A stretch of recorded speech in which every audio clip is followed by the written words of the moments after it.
A'udzubillahi minasyaitonirrajim. Bismillahirrahmanirrahim. Assalamualaikum warahmatullahi wabarakatuh. Alhamdulillah wa syukurillah atas segala nikmat, rahmat, taufik dan hidayahnya yang diberikan Allah kepada kami semua. Dan sholawat serta salam kami curahkan kepada junjungan kita, kepada junjungan Nabi kita Muhammad Sallallahu Alaihi Wasallam, karena telah membawa kita semua ke zaman penerangan seperti saat ini. Untuk kali ini kami akan mengerjakan suatu tugas, yang tepatnya tugas mata kuliah usul fikih yang dihantarkan oleh dosen kami yang mulia, Bapak Ustadz Haji Andi Syahlariadi. Maaf, lupa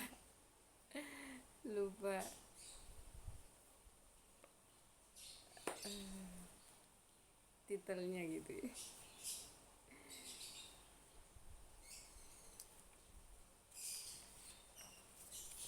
Adapun tugas yang dibebankan kepada kami adalah membahas tentang kias. Di sini saya pribadi tidak begitu banyak memahami materi ini ya, tetapi sedikitnya apa yang aku sampaikan yang saya dapatkan.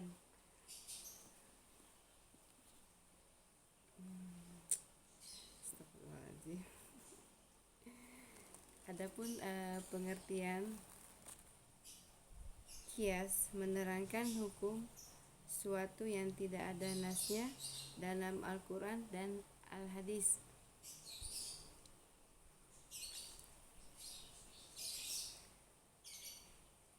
Adapun pengertian kias menurut ulama usul fikih ialah penetapan hukum suatu kejadian atau peristiwa yang tidak ada dasar nasnya dengan cara membandingkannya kepada suatu kejadian atau peristiwa yang lain yang telah ditetapkan hukumnya berdasarkan nas,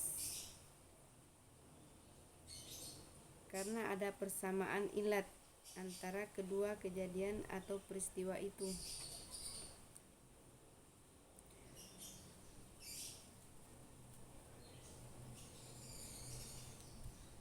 Adapun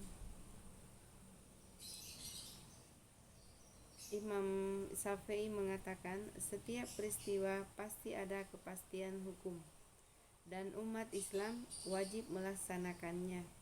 Akan tetapi jika tidak ada ketentuan hukumnya, maka yang pasti harus dicari pendekatan yang syah, dan ijtihad itu adalah qiyas.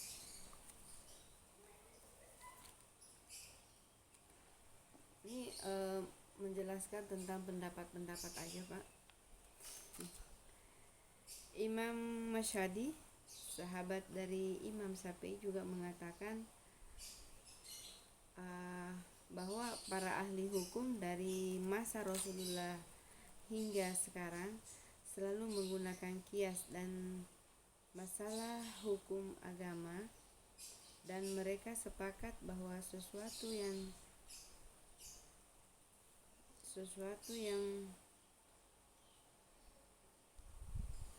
yang hak adalah hak, dan yang setara dengan batil maka batil pula.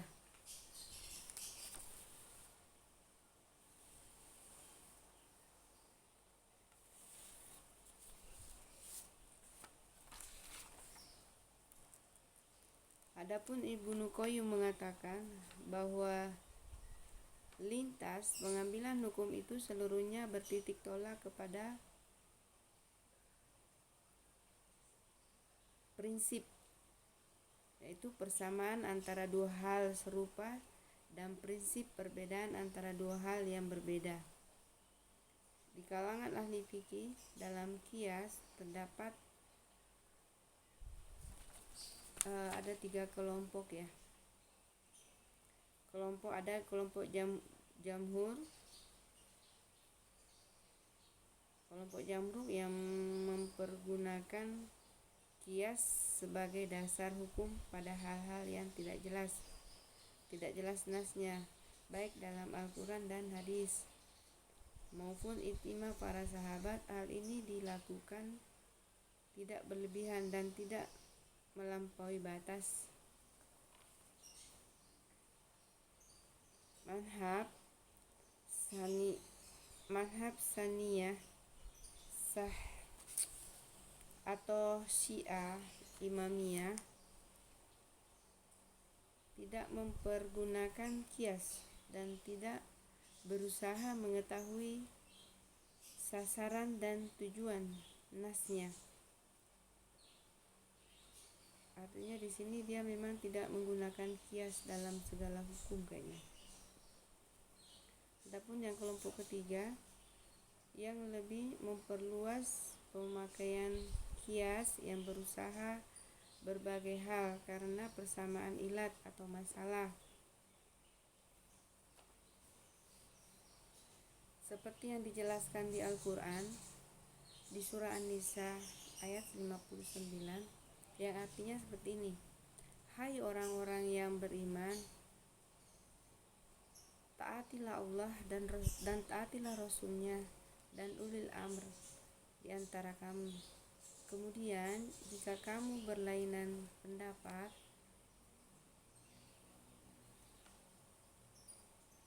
tentang sesuatu, maka kembalikanlah kepada Allah atau Al-Quran dan Rasulnya atau Sunnah.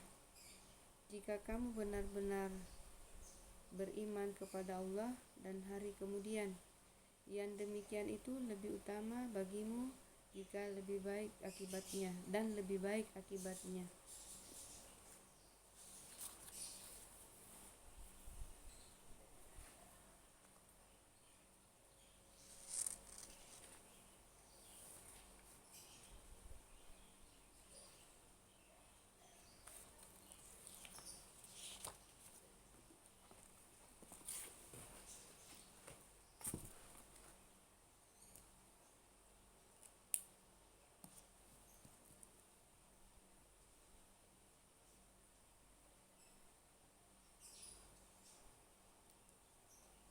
Adapun Husain Al-Basri membagi qiyas kepada empat macam.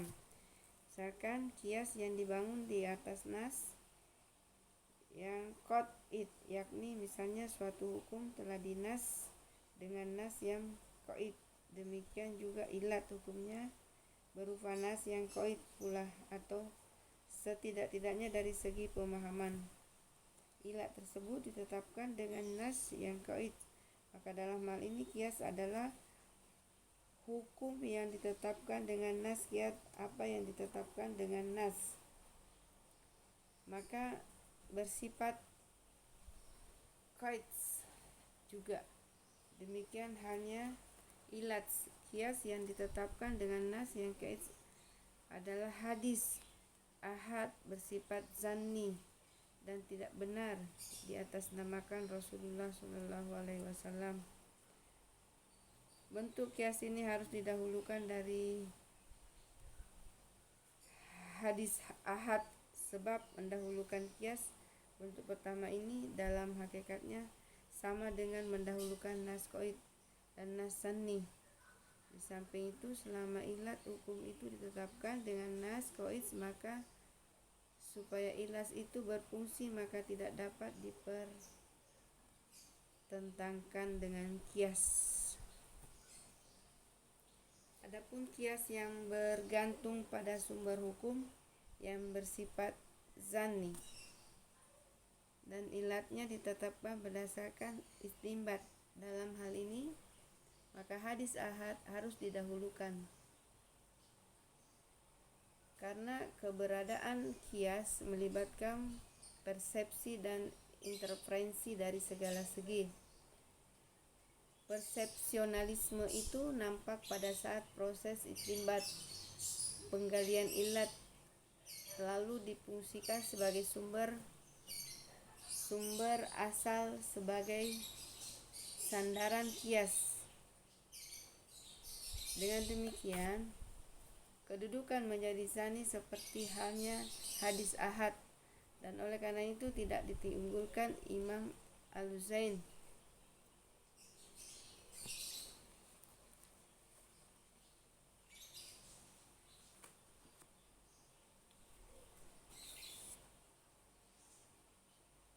Adapun sumber kias ditetapkan dengan nas tsani dan ilatnya juga ditetapkan dengan nas tsani. Dalam kasus ini berubah dapat dipertentangkan antara hadis ahad dengan kias, sebab telah terjadi pergeseran fungsi dan nas ilat tsani menjadi hukum far'i cabang yang dibentuk dari nas tsani itu sendiri, maka boleh dipertentangkan antara kias itu dengan hadis ahad.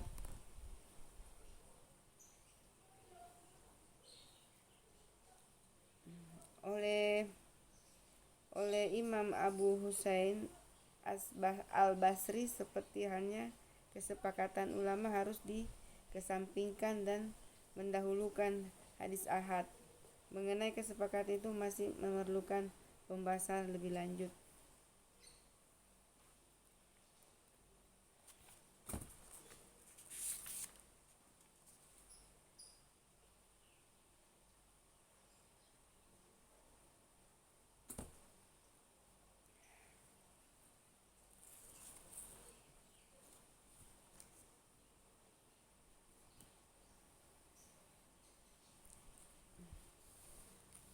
Demikianlah pembahasan kami tentang kias.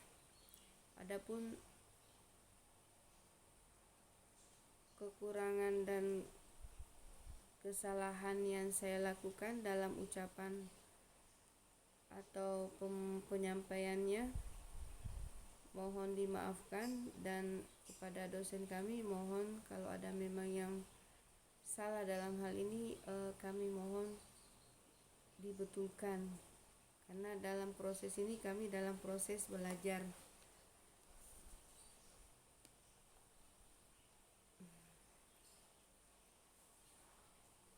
Dan segala yang benar datangnya dari Allah Subhanahu wa Ta'ala, dan yang salah hanyalah hambanya yang lemah ini.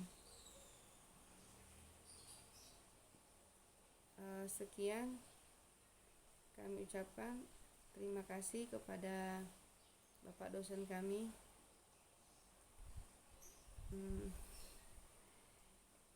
Semoga ini adalah menjadi motivasi buat saya pribadi untuk lebih baik ke depannya.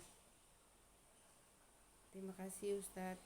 Assalamualaikum warahmatullahi wabarakatuh.